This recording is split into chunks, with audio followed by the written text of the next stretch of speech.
नमस्कार दोस्तों, आपका आपके अपने चैनल में स्वागत है। तो दोस्तों आज की इस वीडियो में हम लोग बात करेंगे एचपीयू यूजी फर्स्ट ईयर का जो अभी ख़राब रिजल्ट आया हुआ था, जिसमें जो है वो लगभग यहाँ पे बीए, बीएससी, बीकॉम के 80% स्टूडेंट्स जो थे वो फेल हो गए थे। तो उसके बाद जो है वो यहाँ पे एचपीयू ने एक जाँच कमेटी गठित करी हुई थी कि जो भी ख़राब रिजल्ट आया उसके पीछे क्या कारण रहे। तो यहाँ पे जो भी जाँच कमेटी है उसने अपनी फाइनल रिपोर्ट यहाँ पे सौंप दी है।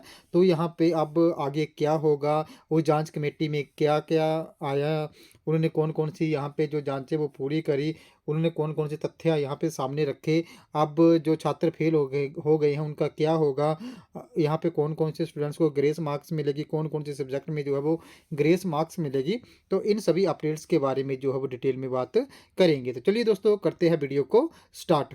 तो यहाँ पे अगर हम लोग बात करें, फेल छात्रों को देने होंगे पिछली कक्षा के पेपर। तो जो भी यहाँ पे यूजी फर्स्ट ईयर में फेल हो गए हैं छात्र, उनको पिछली कक्षा के पेपर ही यहाँ पे देने होंगे। अब जो यहाँ पे जांच कमेटी थी, उन्होंने यहाँ पे जो भी जांच करी उसमें पाया गया कि जो ईआरपी सिस्टम है उसको क्लीन चिट मिल गई है कि जो भी आपका सिस्टम था उसमें कोई भी खामियां यहाँ पे नहीं है। तो एक तो जांच कमेटी में ये बात सामने आई हुई है, और दूसरा यहाँ पे जो भी जांच कमेटी थी उन्होंने यहाँ पे सिफारिश करी है कि जो भी छात्र एनवायरमेंट साइंस में फेल हैं उनको जो है वो 5 नंबर ग्रेस मार्क्स यहाँ पे मिल जाएँ। इसी संदर्भ में जो एचपीयू के प्रोफेसर हैं, जो आपके यहाँ पे वाइस चांसलर हैं प्रोफेसर ज्योति प्रकाश बंसल, उन्होंने भी यहाँ पे एक स्टेटमेंट दी है।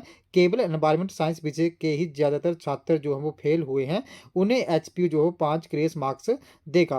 कमेटी ने इसकी फाइनल रिपोर्ट सौंप दी है। तो जो भी कमेटी है उन्होंने भी सिफारिश करी है कि जो भी छात्र फेल हैं एनवायरमेंटल साइंस में, उनको 5 नंबर जो हैं वो ग्रेस मार्क्स यहाँ पे दे दिए जाएँ। अब अगर हम लोग इस न्यूज़ को डिटेल में देखें तो आपको पता ही है कि यहाँ पे 80% स्टूडेंट जो थे वो फेल हो गए थे, जिसमें जो था एक जांच कमेटी यहाँ पे बनी और उन्होंने जो है वो 3300 छात्रों के पेपरों की यहाँ पे रैंडमली जांच करी कि क्या वो सिस्टम सही तरीके से उनकी चेकिंग हुई थी या नहीं हुई थी।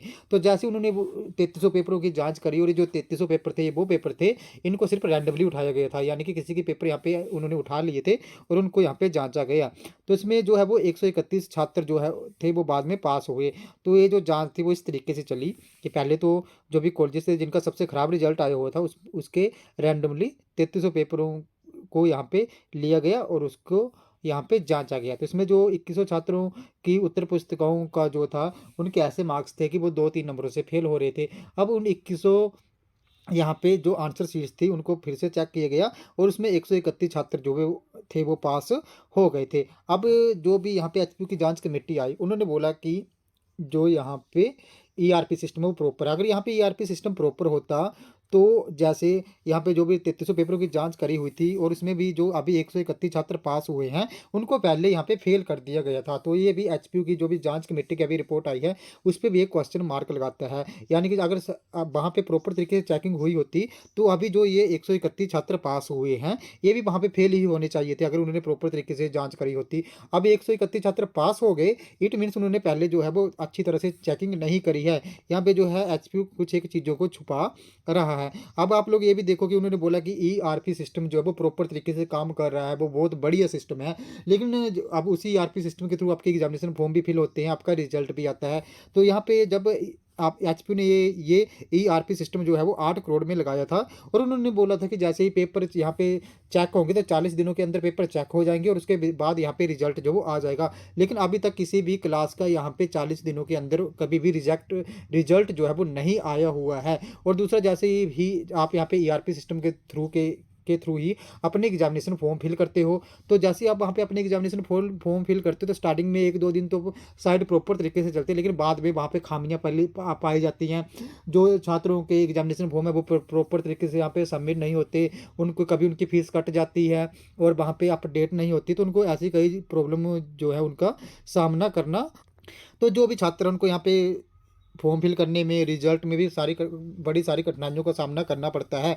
तो ईआरपी सिस्टम यहाँ पे जिसको क्लीन चिट मिली है वो भी एक क्वेश्चन मार्क यहाँ पे लगता है। और जैसे एचपी ने बोल दिया कि अब इस बात से भी इनकार नहीं किया जा सकता कि ईआरपी सिस्टम में भी बड़ी ज़्यादा खामियां है। दूसरा सवाल ये भी है कि अब जो छात्र यहाँ पे जिनको जो फेल हुए हैं, वो तो नॉर्मली उनकी सेकंड ईयर की क्लासेस यहाँ पे लग पड़ी थी। अब सेकंड ईयर के पेपर भी 2 मंथ के बाद हो जाएँगे, यानी कि उनके तो लगभग यहाँ पे 2 साल यहाँ पे खराब होते हुए दिख रहे हैं। अब एक तो एचपीयू ने उनके एग्ज़ाम लेट करवाए, अब जब एग्ज़ाम लेट हुए तो उनका रिज़ल्ट भी जो है वो 4 महीने देरी से यहाँ पे जारी किया गया।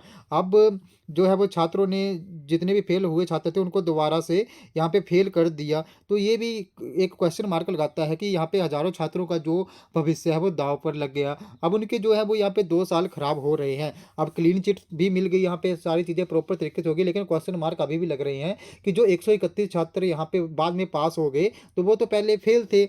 अब वो कैसे पास हो गए? इट मीन्स वहाँ पे कोई ना कोई कमी रही थी रीचेकिंग में, तभी वो फिर से पास हुए। अब यहाँ पे अगर सभी के पेपर चेक करते तो और ज़्यादा स्टूडेंट्स यहाँ पे पास हो जाते। तो मेरी आपको एक ही एडवाइस है कि अभी आप दोनों को देख लो कि रिवैल्यूएशन फॉर्म फिल हो रहे हैं या नहीं। ऐसे तो रिजल्ट के विदिन 21 दिनों के अंदर रिवैल्यूएशन फॉर्म फिल करना होता है। अगर 21 दिनों के अंदर नहीं फिल करोगे तो बाद में आपका रिवैल्यूएशन फॉर्म फिल नहीं होगा। तो भी आप अपनी आईडी और पासवर्ड के थ्रू देख लो कि आपका यहाँ पे जो रिवैल्यूएशन का एग्जामिनेशन फॉर्म है वो फिल हो रहा है या नहीं। अगर हो रहा है और जिसने रिवैल्यूएशन फिल नहीं करी है वो जल्दी से रिवैल्यूएशन फिल कर दो, क्योंकि यहाँ पे आपके पेपर फिर से चेक हो जाएंगे और मोस्ट प्रोबेबली है कि आपका रिजल्ट जो है वो बढ़िया यहाँ पे आ जाए। बाकी जो भी रिवैल्यूएशन का रिजल्ट है, एचपी ने बोला कि वो 31 जनवरी से पहले जारी कर देंगे। तो रिवैल्यूएशन का रिजल्ट मैंने आपको पहले ही बताया था, किसी एक पर्टिकुलर फिक्स डेट को नहीं आता है। तो जिन भी कैंडिडेट्स ने पहले एग्जामिनेशन सॉरी यहाँ पे रिवैल्यूएशन फॉर्म फिल करे होते हैं, उनका रिजल्ट पहले आ जाएगा, और जिन भी कैंडिडेट्स ने बाद में अपना रिवैल्यूएशन का फॉर्म फिल करा होगा तो उनका रिजल्ट बाद में आएगा। तो आपके जो भी मोस्ट प्रोबेबली रिजल्ट है वो जनवरी महीने में आने स्टार्ट हो जाएंगे, और जितने भी स्टूडेंट हैं उन सभी के 31 जनवरी से पहले यहाँ पे रिवैल्यूएशन के रिजल्ट आ जाएंगे। तो जिन्होंने भी रिवैल्यूएशन भरी है वो तो अभी सेकंड ईयर की क्लासेस चालू रखें। अगर वो रिवैल्यूएशन में पास हो जाते हैं तो वो सेकंड ईयर के यहाँ पे पेपर दे पाएंगे। अदरवाइज जो है वो उनको अभी भी यहाँ पे फर्स्ट ईयर के ही पेपर देने पड़ेंगे अगर वो रिवैल्यूएशन में फेल हो गए। बाकी यहाँ पे जो एचपीयू की लापरवाही है वो भी हर जगह सामने ही दिखती है। आपने भी सारी चीज़ें देखी, हमने बड़ी सारी चीज़ें देखी है कि उनका जो ईआरपी सिस्टम है जिसको वो बढ़िया बोल रहे हैं, उसमें भी कमियां हैं। वहाँ भी प्रॉपर तरीके से कोई भी काम नहीं होता है। एग्जामिनेशन फॉर्म ही ले लो तो वो भी बढ़िया तरीके से नहीं वहाँ पे फिल हो पाते हैं। बाद में वहाँ पे कोई ना कोई प्रॉब्लम आ जाती है। रिजल्ट अगर चेक कभी किसी का रिजल्ट आ भी गया तो साइट वो काम करना बंद कर देती है। जैसे अभी आरएमई फॉर्म फिल हो रहे थे तो वो उन्होंने पहले डेट अभी एक्सटेंड करते जा रहे हैं, तो वहाँ भी कोई भी काम जो प्रॉपर तरीके से नहीं हो पा रहा है, वहाँ पे कोई भी चीज़ जो वो सही तरीके से नहीं हो पाती है। तो उस पर भी एक क्वेश्चन मार्क है। जो इतने सारे स्टूडेंट्स यहाँ पे एचपीयू ने फेल करे तो वो भी यहाँ पे क्वेश्चन मार्क जो है वो लगाता है, क्योंकि यहाँ पे जो है वो हज़ारों छात्रों का जो भविष्य है वो दांव पे लगा हुआ है। क्योंकि अगर अब इतना ख़राब रिजल्ट में भी मतलब पॉसिबल ही नहीं था। जैसे इन्वायरमेंटल साइंस है तो वहाँ पे तो टीचर्स ही नहीं थे। जब टीचर्स ही नहीं तो बच्चे कैसे पढ़े? कुछ एक कॉलेजेस में जो है वो स्टाफ की कमी है। तो ये सारे यहाँ पे जो भी रीजंस थे ये देखे गए। बाकी जो भी फैसला आना होता तो वो छात्रों के हित में आता तो बहुत बढ़िया बात थी। लेकिन अभी भी जो है वो जस्ट यहाँ पे जैसे आप लोग ये देख सकते हैं न्यूज़पेपर में, तो ये जो यहाँ पे वाइस चांसलर है उनकी स्टेटमेंट ही आई हुई है। तो अभी ऑफिशियल नोटिफिकेशन इसमें आना है। बाकी मे भी होप कि जो भी आपने यहाँ पे रिवैल्यूएशन फिल करी है तो वहाँ पे आपका रिजल्ट जो बढ़िया आ जाए और आप नेक्स्ट क्लास में चले जाओ। बाकी यहाँ पे एचपीयू की भारी गलती थी ही थी, जिसको मुझे लगता है अभी एचपीयू वाले जो है वो अपनी गलतियों को छुपा रहे हैं, क्योंकि ईआरपी सिस्टम जिसको क्लीन चिट मिली है वो सामने दिखता है कि वो प्रॉपर तरीके से काम नहीं करता है। और दूसरा क्वेश्चन यहाँ पे ये भी है कि जिन भी छात्रों के फिर से पेपर चेक किए गए थे तो उनमें से जो 131 छात्र थे जो पहले फेल हुए थे तो बाद में कैसे पास हो गए? अगर उनकी प्रॉपर तरीके से अगर चेकिंग हुई होती, कोई कमी वहाँ पे नहीं होती, तो ये जो अभी उन्होंने दोबारा चेकिंग करी उसमें 131 छात्र ये भी फेल होते। यानी कि अब आप देख लो 131 एक बहुत बड़े यहाँ पे एक अंक होता है।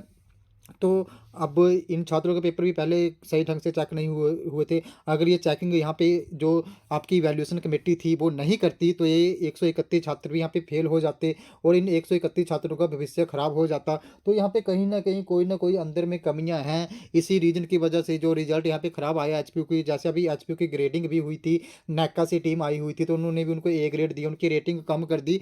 तो ये सारी चीज़ें एचपीयू में खामियां हैं जिनको जो है वो सही समय पे भरना पड़ेगा। अदरवाइज ऐसे ही रिजल्ट आएंगे और ऐसे ही छात्रों का जो भविष्य है वो खराब होता जाएगा। अब भी होप है एक कि अभी भी इस रिपोर्ट के रिगार्डिंग ऑफिशियल अपडेट आना है। वाइस चांसलर की मीटिंग होगी, उसके बाद वो यहाँ पे साइन करेंगे और उसके बाद कुछ ना कुछ वो फैसला लेंगे। अब यही होप है कि वो छात्रों के हित में फैसला लें और छात्रों का यहाँ पे भविष्य जो है वो खराब ना हो। तो दोस्तों ये थे हमारे कुछ एक अपडेट जिनके बारे में मैंने आपको बताया। बाकी अगर आप लोगों को ये वीडियो इन्फॉर्मेटिव लगी हो तो चैनल को सब्सक्राइब करें, वीडियो को लाइक करें और शेयर करें तथा ऐसे अपडेट्स के लिए हमारे साथ बने रहें। धन्यवाद।